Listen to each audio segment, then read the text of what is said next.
All right. Yo, yo, yo. So, yeah, peace to the fam. Um, it's been a minute since I've done like a live All right. stream. Yo, yo, yo. So, right. Yeah. And I'm doing this live stream because it's at the time and at the moment it's particularly important to validate, invalidate, verify information, right? Um, so I wasn't. I did a video on it. I did a simple video on this, you know, a couple days ago, right? I did a video on it a couple days ago, and I made I made mention that this Black Panther Party person feels oddly familiar. This Black Panther Party person feels like um the NFAC Grandmaster J joint, right? Please hit the like and subscribe button.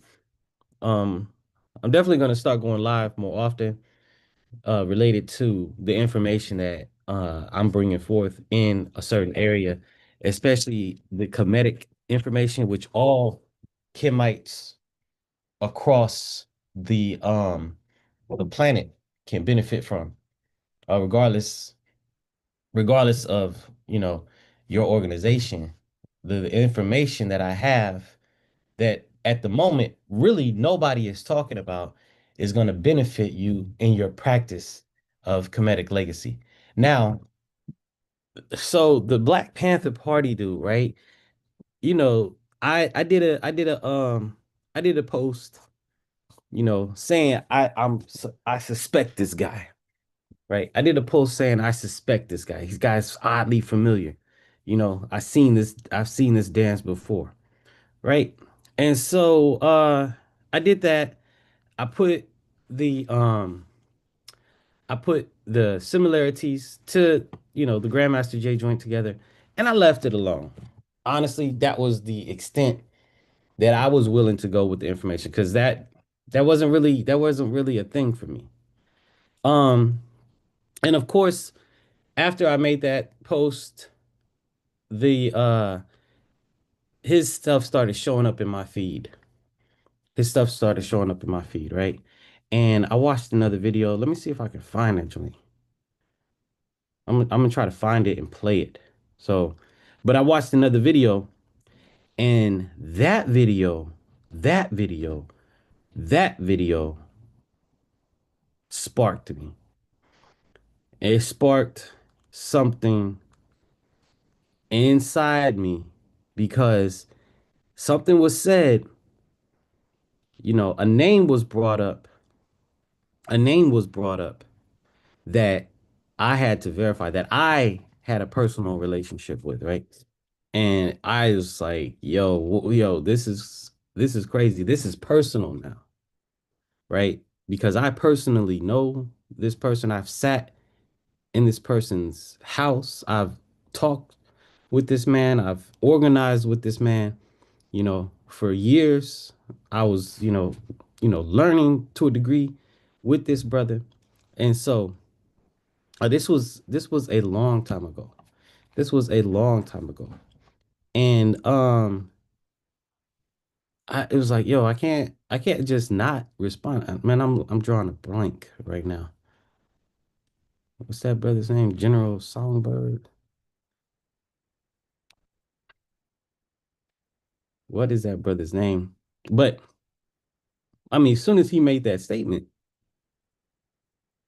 when he made that statement, it was like, okay, now now it has to be verified.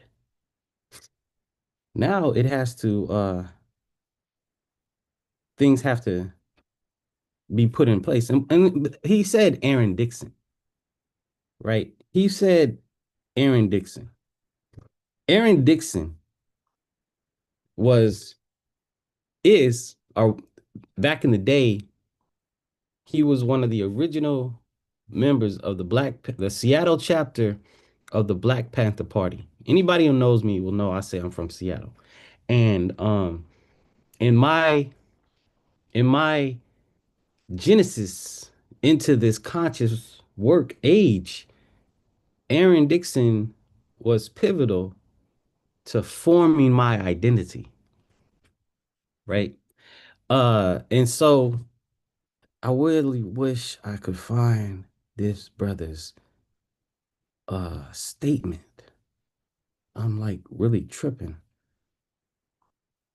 But anyway, yeah, there we go. Chairman Paul Songbird. That's his name. So I went ballistic. I'm live streaming. You'll be on camera. I went ballistic listening to him, you know, because it was like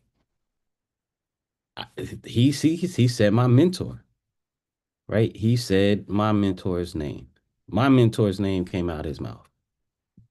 So I now had to um I have to. I have to validate this brother, right? And then it's been years, right? The last time I talked with Aaron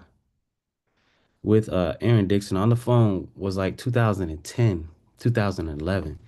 And I was asking him about being active, about something. I don't even remember what it was. It was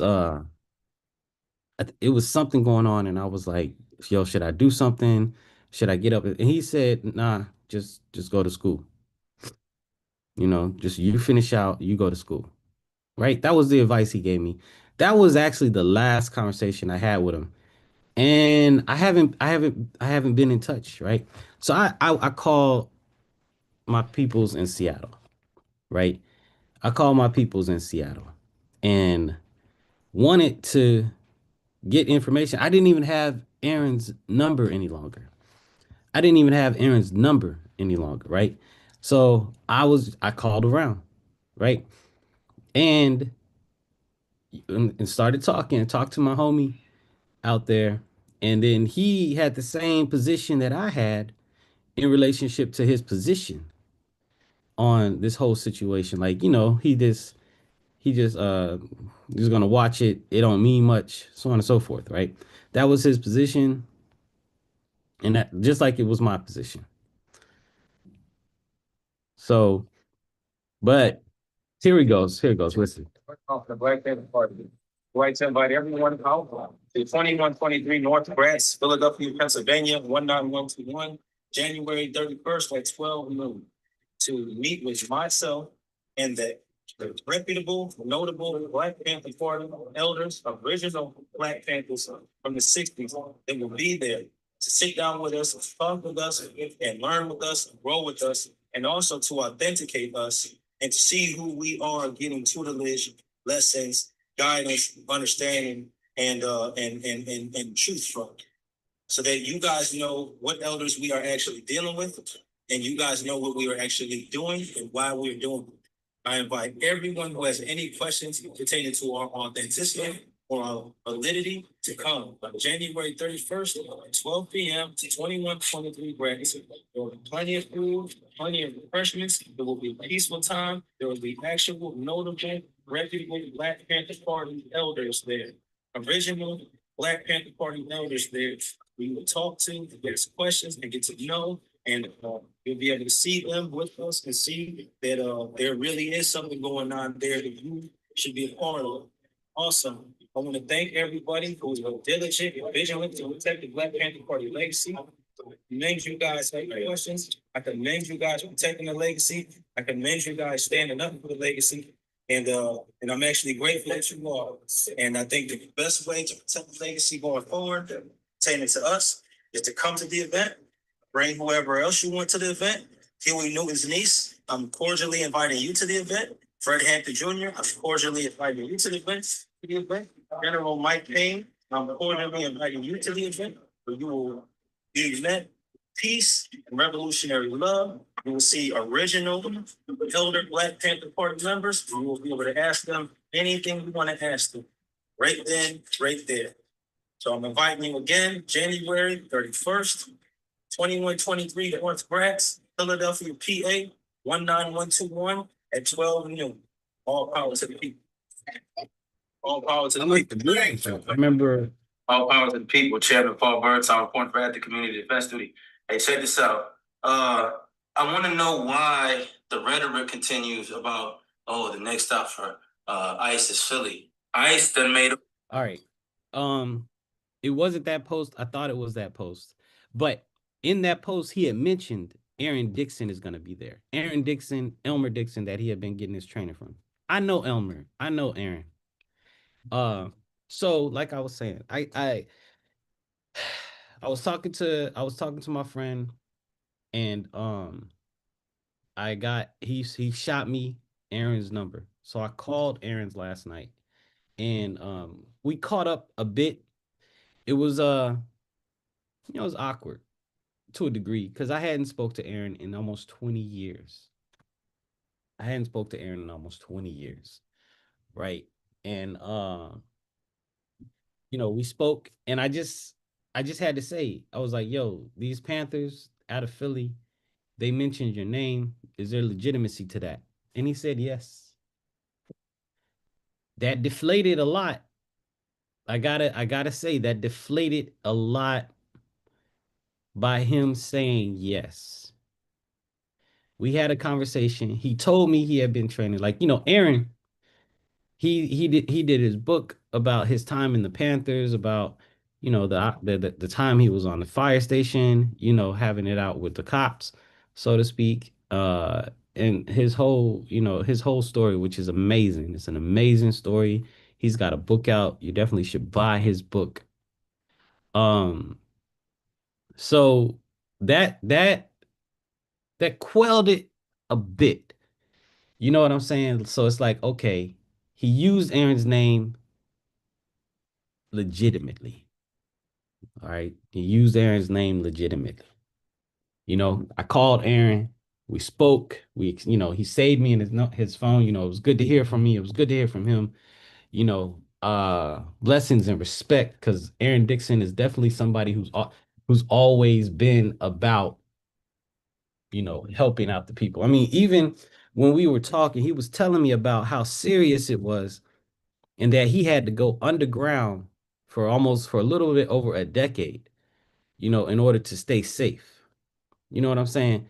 Uh, there's all sorts of stories that, he sat and told me, and um inspired me. He ran Aaron Dixon, and this was my introduction to actually Obama. Like, I have never really liked Obama because I saw Obama as a tool of the system, right? And any person of color up in that range is a tool of the system, right? But here's the thing, before Obama became Obama, you know, he was a saboteur against Aaron Dixon, right? Uh, Hold on. Let me see if I can pull something up.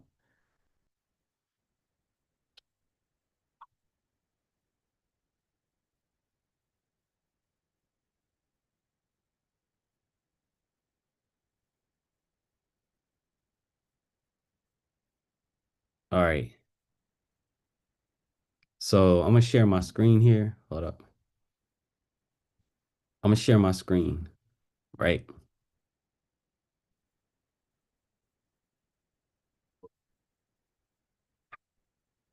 Put a um put a one put a one in the chat. Oh man, close this joint out. What else? June is requesting yes. Allow that to happen. All right. Put a one in the chat if you can. If you're watching this, if you can see this, let me know you can see it. If not, I see you, I see the people, I see the there's a couple people watching. If not, it's cool. But right, Aaron Dixon ran for the Senate, right? Back in 2006, right? I was helping with this campaign, right? Uh this was This was and he was running on a Green Party ticket, right? I really didn't understand. This was my, introduction to the whole thing. I didn't understand the Green Party strategy. It's like, why are you gonna run for Senate office? Why are you gonna run for Senate office when you can run for local offices? Why are you trying to run for the big seat when you can run for the small seats? Grab the small seats and then gradually gain power, right? But you know, I didn't understand it. And I when I was meeting with this whole thing, it was kind of weird. The Green Party, it didn't seem very organized. The Green Party didn't seem very organized. But I helped out, right? So Aaron Dixon has reputation. Aaron Dixon has reputation, right? And so what ended up happening was the people in the Democratic Party knew that by Aaron Dixon running, that he had the possibility of definitely taking black votes away from the Democratic candidate. I forget who the Democratic candidate was at that time. Just let me scroll through this to see what's up.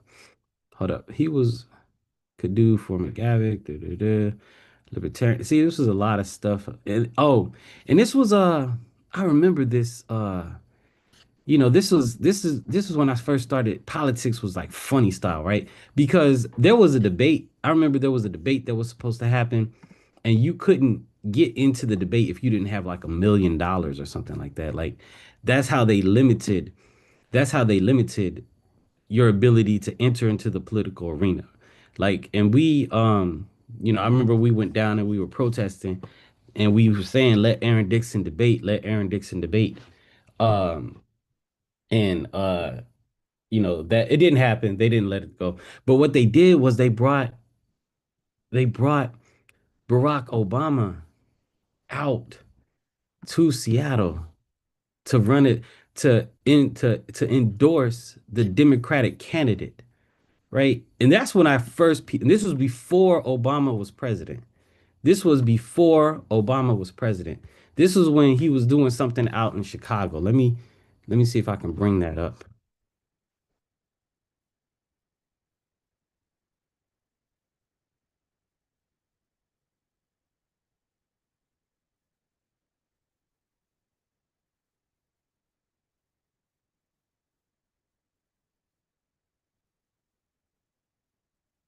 Hold up. Boom, boom, boom. That was 2006. No, no, no. Man, hold up. It should have been in the papers. Hold up.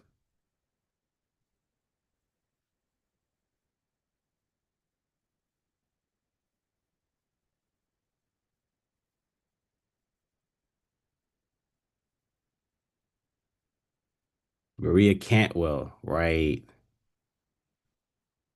Yeah, it was Maria Cant. Yeah, they're saying this joint. They're saying I'm mixing things up. I'm definitely not mixing things up. I'll find it. I'll find it at a certain point, and I'll do another live stream on the joint, right? But so, that's part of my history, right? When I was doing that, Aaron Dixon, I was at the time I was the president of the Black Student Union at Seattle Central Community College. And I put on this event where he came and spoke. Clearly I endorsed him for Senate. And and that's how it went. But I ended up, moving on. I ended up, going to college, so on and so forth. And like I said, the last time I spoke to him, I was about to be active and do something, and he told me to go ahead and finish out my schooling, and that's what I ended up doing. Right. So so now let me fast forward to yesterday and say that Aaron Dixon confirmed that he had been working with his brother for quite a while. he has said that he got a few people together to try to give guidance to this organization and to this group. So there's legitimacy there. Aaron said he's going to be in Philly next week. I said I'm going to be right there to say what's up, to catch up. It would be nice to go out and just just chill with him for a second, have dinner and all that. That would be great because it's been a long time since we've gathered. But it all depends on his schedule, what he's doing. He's also saying he's about to be in Jersey on February 1st to do a book signing at the Jersey store. Um, so we'll see. Well, follow me. I'll with this thing. I'm definitely gonna go check up on it. It doesn't mean that, everything is on the up and up and everything is legit. It just gives more legitimacy to what the man was saying. So at the moment, I'm in support so far of what these people are doing because they do have legitimacy behind them in reference to the Panthers. So, but ops is ops and truth is truth. And let the chips fall where they may. Let's see what happens. Peace.